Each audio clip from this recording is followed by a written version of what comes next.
Alright, man, it's Halloween tonight. What's up, YouTubers? Parole Prison Show 92, back at it. And in true Halloween fashion, I gotta wear the mask for y'all, man, for the whole video. Hopefully y'all can hear me well. I've been a little busy tonight. I left work early to take my son trick-or-treating. You know, I had to work, do what I needed to do, but then it got slow, so I left and took my son trick-or-treating. I got to do both things, man. Unfortunately, I didn't get to meet up with my girlfriend and her kid. They live like 30 minutes away, but they had a good time too, from what I understand, and I'm still gonna see them in a little bit, so I'm making it all happen, making everybody happy, man. Anyway, besides that, I got some sad news today while I was at work, that a close kid of my girlfriend's family, his mom already passed away 2 years ago from an overdose, and now his dad just died today. So that really messed my head up, man. He don't know about it yet. His birthday is tomorrow, believe it or not. And they're gonna have to tell him when they bury his dad that, hey, you gotta come to his funeral, your dad passed away. They have not told him yet. It's a very sad, hard situation. So anyway, sorry if it took me a while to make this video. I promised I would make one, so here I am making it. I'm gonna do my best to tell this story, but yeah, just know I'm kind of dealing with things right now. So, with that being said, man, I want to tell y'all a story. I was at Brockbridge Minimum Security Prison, located in Jessup, Maryland. Now, I came there from Hagerstown Prison, MCTC. It's a maximum security. I went down to a lower level security thinking it would be more laid back. Well, really, it was way more wide open. I mean, wide open. This the one that when I walked in the dorm, I told y'all all I smelled was smoke, and the CO is the one that opened the door for me to go in the dorm. Now, with that being said, once I got there, about a week after I got there or so, about a week and a half maybe, one night, I didn't know what was going on. The BGF guys, we call them J's, the J dudes, they were blocking off the bathroom and doing something in there. I kind of mind my business, but as you know, it's prison. You're bored. Like, you check everything out, you peep everything, so you know what's going on. Are they about to go to war? What's happening? Anyway, man, I didn't know at the time until like a few hours later, people were coming out the bathroom. They started cutting open mattresses, stuffing shit in people's mattress, like random people's mattress, not even their own gang members, and paying them for doing it, you know, handing them stuff. It was kind of obvious. What was going on the whole time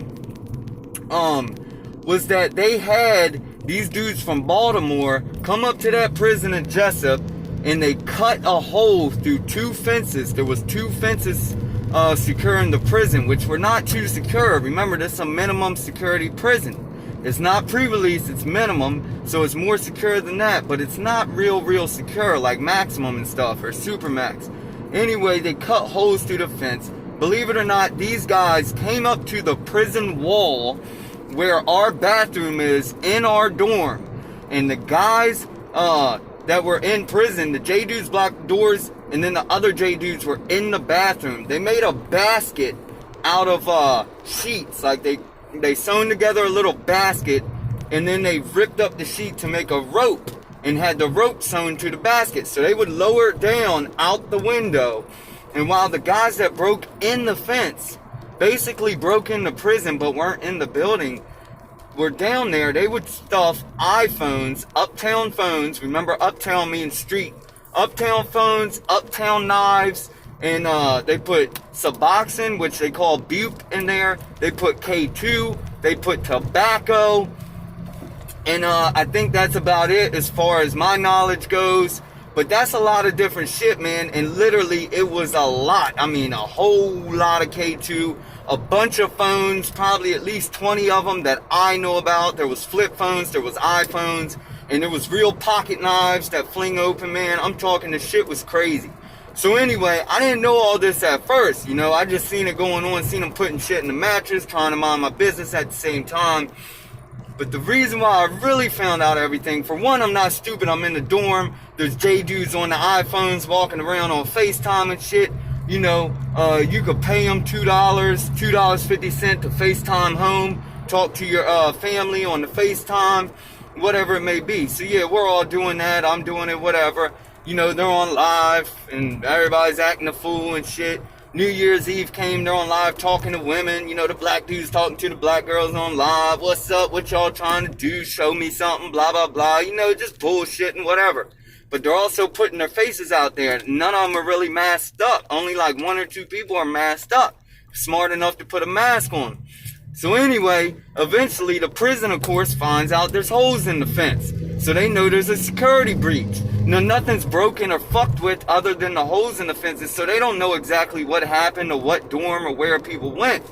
As far as I know anyway, unless they seen it on camera, which I doubt it because they don't got too many cameras out there and it was nighttime and it's not too bright out there at night. So I don't know. Maybe they did know it was our dorm, maybe not.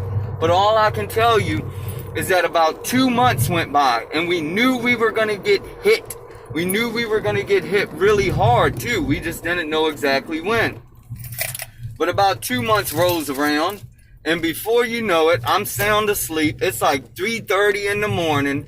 And next thing you know, the lights cut on in the dorm. A bunch of police come rushing in. Not the COs, but it's the green team. We call them the green team. Now, these guys don't tell nobody they're coming to our prison except for the warden and maybe one other guy. They don't even trust the COs. I mean, they make sure the COs ain't dirty and check them out. So they're fucking serious. When the green team comes, it is fucking serious, okay?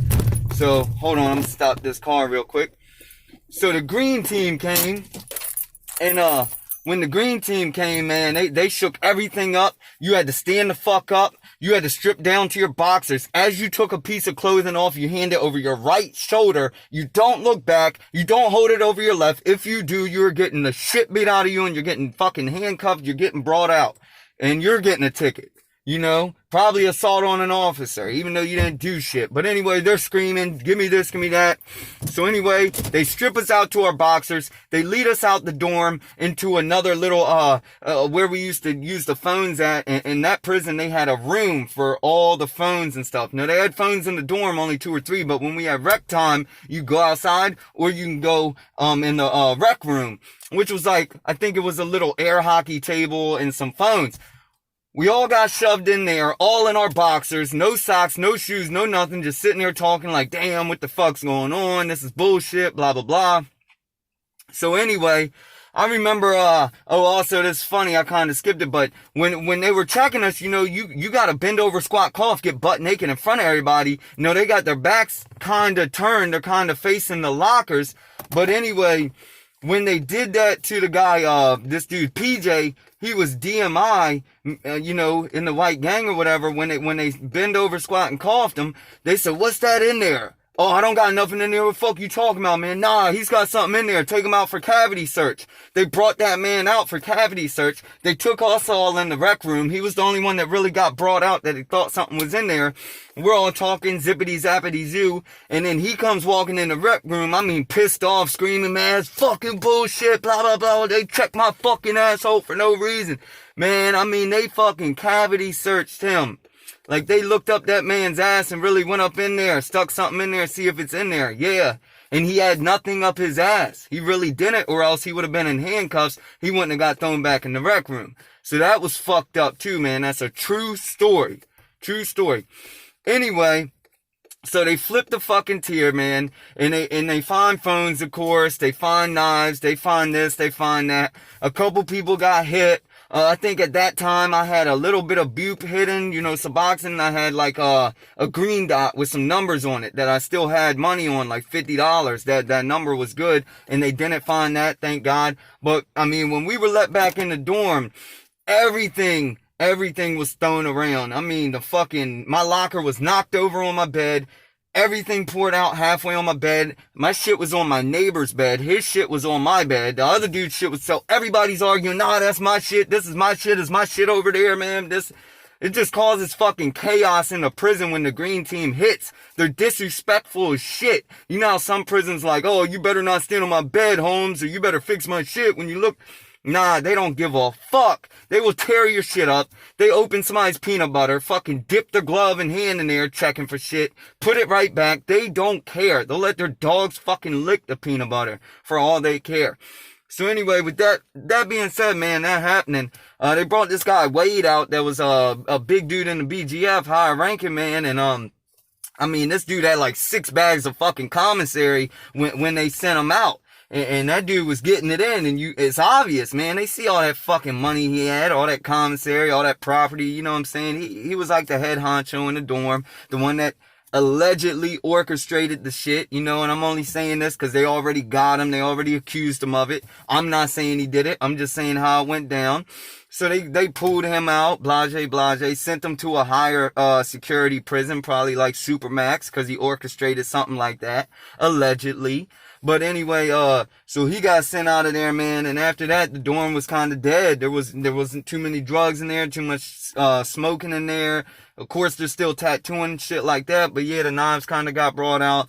And then they're having this big old debate and fight about who told this or what happened this. But really, man, it's the fucking holes in the fence that got them. The shit, like, you knew they were gonna hit, so you should have hid the shit better. You knew they were coming, you just don't know when.